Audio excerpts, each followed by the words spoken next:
નમસ્કાર, થર્ડ આઈ એક્સપ્રેસમાં તમારું સ્વાગત છે। મારી ચેનલને લાઈક, શેર અને સબસ્ક્રાઇબ કરશો।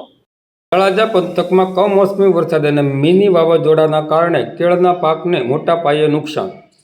આજરોજ તારીખ 23 માર્ચ 2024ને સોમવારના સવારના 8 કલાકે વાત કરીએ તો ભાવનગર જિલ્લાના તળાજા તાલુકાના ગ્રામ્ય વિસ્તારોમાં 17મી માર્ચ 2024ના રોજ ફૂંકાયેલા મિની વાવાઝોડા અને કમોસમી વરસાદને કારણે ખેડૂતોને ભારે નુકસાન વેઠવું પડ્યું છે। ખાસ કરીને કેળ અને આંબાના પાકને સૌથી વધુ અસર પહોંચી છે, જેના કારણે ખેડૂતોને ચિંતામાં મૂકી દીધા છે।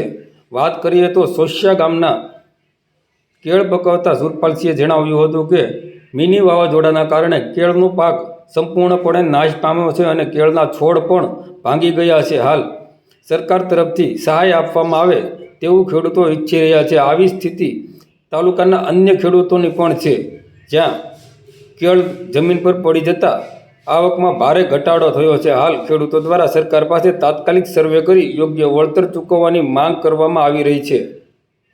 મારું નામ છે ગોહિલ સુરપાલસિંહ, ગામ મારું સોસિયા।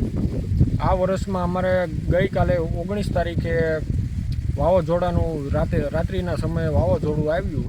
એમાં અમારા કેળમાં 95 થી 95% નુકસાન દેખાય છે અમને ખેડૂત લોકોને। અમને પૂરતા ભાવ મળતા નથી અમને।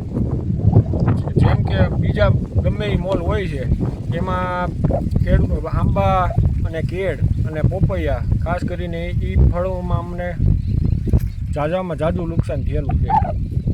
તમારી સરકાર પાસે શું અપેક્ષા છે? અમારી સરકાર પાસે અપેક્ષા એ જ છે કે પૂરતા અમને ખેડૂતને ભાવ મળે, અને